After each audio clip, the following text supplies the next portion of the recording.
आज हम स्टार्ट करेंगे पार्ट 3, हिंदी ग्रामर का पार्ट 3, शब्द रचना, वर्ड फॉर्मेशन। शब्द की रचना कैसे करते हैं, तो इसका परिभाषा है, इसका डेफिनेशन है। आप लोग नोट करेंगे कॉपी में, ठीक है। किसी शब्द से कई अर्थों की अभिव्यक्ति होती है। कई अर्थ मतलब शब्द जो होते हैं वो अलग अलग अभिव्यक्ति, अलग अलग चीज़ों को बताते हैं। अभिव्यक्ति हेतु नए शब्द बनाए जाते हैं। इस प्रक्रिया को शब्द रचना कहते हैं। हर एक शब्द अभिव्यक्ति को दर्शाता है। हम अपने विचार शब्दों के माध्यम से, शब्द किसका रचना करते हैं, वाक्य रचना करते हैं, ठीक है। और जो भी मैं आप लोगों को समझा रही हूँ, कैसे समझा रही हूँ, शब्दों को मिला के एक वाक्य की रचना कर रही हूँ, है ना। बट हम इस पार्ट में शब्द की रचना के बारे में पढ़ेंगे। शब्दों की रचना 4 प्रकार से होती है। पहला तो उपसर्ग लगाकर, दूसरा है प्रत्यय लगाकर। शब्द उपसर्ग मतलब शब्द, किसी शब्दांश स्टार्टिंग में, कोई भी शब्द है उसके स्टार्टिंग में, शुरू में। प्रत्यय कैसे करते हैं, पीछे, संधि द्वारा और समास द्वारा। 4 तरीके से शब्दों की रचना की जा सकती है, उपसर्ग तथा प्रत्यय से। उपसर्ग और प्रत्यय दोनों शब्दांश हैं। इनमें अंतर यह है कि उपसर्ग शब्द के पहले लगते हैं, जैसे अवगुण। अवगुण, गुण शब्द में हम अव जोड़ रहे हैं, इसे शब्द के शुरुआत में जोड़ रहे हैं, इसे हम उपसर्ग कहते हैं। वहीं पर जब प्रत्यय होता है वो शब्द के पीछे होता है, जैसे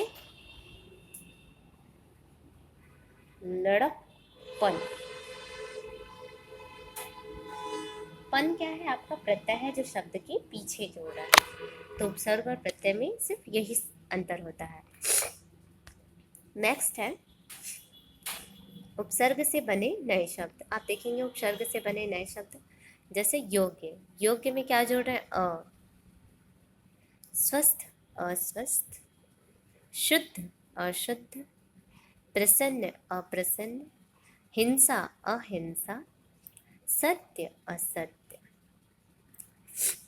और इसका हम नए शब्द का अर्थ यहाँ पर देखेंगे कि जैसे योग्य का अर्थ होता है जो योग्य है, ठीक। लेकिन जब हम उपसर्ग लगा देते हैं, अ जोड़ लेते हैं, तो इससे नए शब्द का अलग ही अर्थ होता है। जैसे अयोग्य क्या हो गया, जो योग्य नहीं है। जैसे ही स्वस्थ है, स्वस्थ मतलब जो स्वस्थ है, ठीक। लेकिन जैसे ही हम अ जोड़ते हैं, इसका अर्थ बदल के क्या हो जाता है, जो स्वस्थ ना हो। इसी प्रकार जब हम शब्द में कुछ नए चीज़ जोड़ देते हैं, कुछ भी, तो उसमें शब्द के अर्थ में परिवर्तन हो जाता है।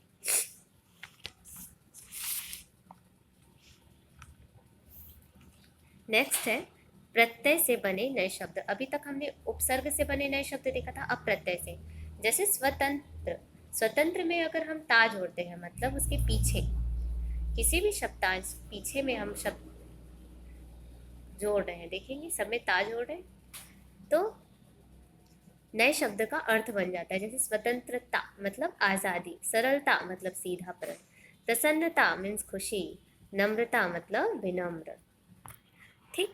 मतलब मूल शब्द में हम कोई भी प्रत्यय जोड़कर तीसरा नया शब्द बना सकते हैं जिसका नया अर्थ निकलता हो। जैसे धन, धन का मतलब होता है पैसा, लेकिन अगर हम ई जोड़ रहे हैं, इसमें ई जोड़ देते हैं तो क्या हो जाता है, धनी। और धनी का अर्थ क्या होता है, धनवान, जिसके पास धन हो।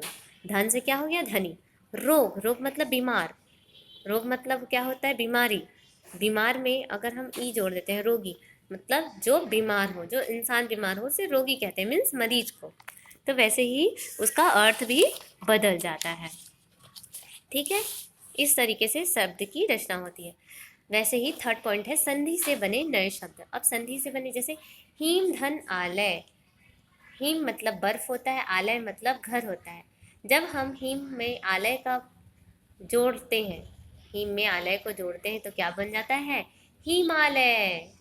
देव और इंद्र को जोड़ते हैं तो क्या बन गया, देवेंद्र। सुधन आगत, स्वागत। निधनमल, निर्मल। पोधन अनम, अन, पवन, ठीक। वैसे ही समास से बने नए शब्द। राजा का कुमार, राजा का कुमार क्या होता है? राजकुमार मीन्स राजा का बेटा। दाल और रोटी, दाल रोटी। देश में वास करने वाला, देशवासी मतलब देश के वासी। इस प्रकार हम 4 प्रकार के जो शब्द रचना है, 4 प्रकार की जो शब्द रचना है, पहला उपसर्ग लगाकर, दूसरा है प्रत्यय लगाकर, तीसरा संधि द्वारा, चौथा समास द्वारा शब्दों की रचना की। ठीक, अब चलते हैं इस पाठ 3 शब्द की रचना का अभ्यास कार्य करने के लिए। ठीक है, आपको ज़्यादा नोट नहीं करना है, आपको सिर्फ और सिर्फ शब्द की रचना के बाद परिभाषा नोट करेंगे, साथ ही साथ लर्न करेंगे। बाकी ये सब चीज़ लिखने की ज़रूरत नहीं है। ठीक है, अब है नीचे लिखे उपसर्गों में से 2 शब्द बनाइए। जैसे अ उपसर्ग का प्रयोग करके हमको 2 शब्द बनाना है। चलिए लिखते हैं। असफल, अशुद्ध। ठीक, विज्ञान और विचित्र।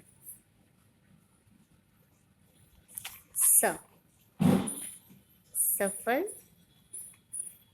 और क्या होगा? सचित्र। ठीक है, दूर का क्या होगा? तो दूर का ये आपका खुद का होमवर्क रहेगा। दूर का आपको खुद से बनाना है। क्या होगा? ठीक, नेक्स्ट है रिक्त स्थानों की पूर्ति। दाईं ओर छपे शब्दों से नए शब्द बनाकर कीजिए।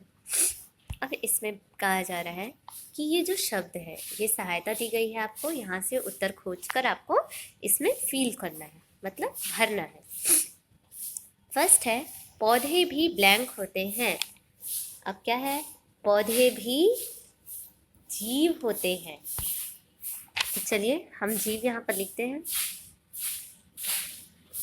मोर भारत का ब्लैंक पक्षी है। ब्लैंक पक्षी है भाई राष्ट्र।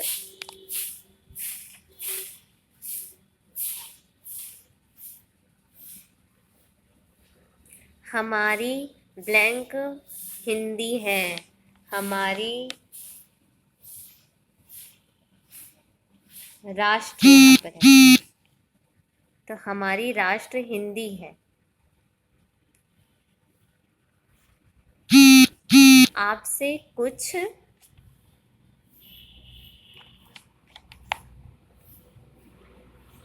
शेष है, तो यहाँ पर शेष का क्या होगा? विशेष।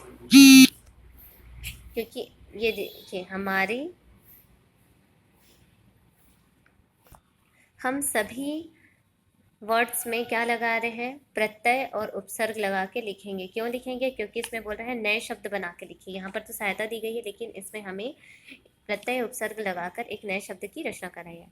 हमारे आपसे कुछ शेष, शेष मीन्स विशेष बातें करनी है। मैंने यहाँ पर विशेष लगाया। वह अपने कार्य में ब्लैंक हो जाएगा। ब्लैंक हो जाएगा मतलब फल, फल तो नहीं होगा, तो क्या होगा? सफल। जिस काम में तुम्हारी ब्लैंक है वही करो। ब्लैंक मतलब अब है भलाई। भलाई का क्या होगा? जिस काम में तुम्हारी ब्लैंक है वही करो। भलाई का क्या होगा? तो ये भलाई एज इट इज आएगा, जिस काम में तुम्हारी भलाई है। नेक्स्ट जैसे हमने उपसर्ग का किया था, वैसे प्रत्यय का करना है। तो एक आपका होमवर्क दूंगी। पहले तो इक है, तो 2 प्रत्यय बनाना है इक का।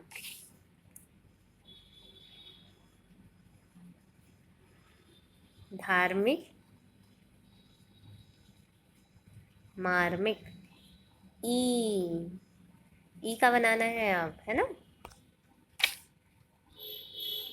रोगी, धनी, दोनों में भी बड़ी की मात्रा है। ठीक है, अब है इत प्रत्यय लगाना है। ठीक, तो क्या होगा? गुणित, जनित। अब इन प्रत्यय का आपको लिख के यहाँ पर होमवर्क खुद से करना है। ठीक है,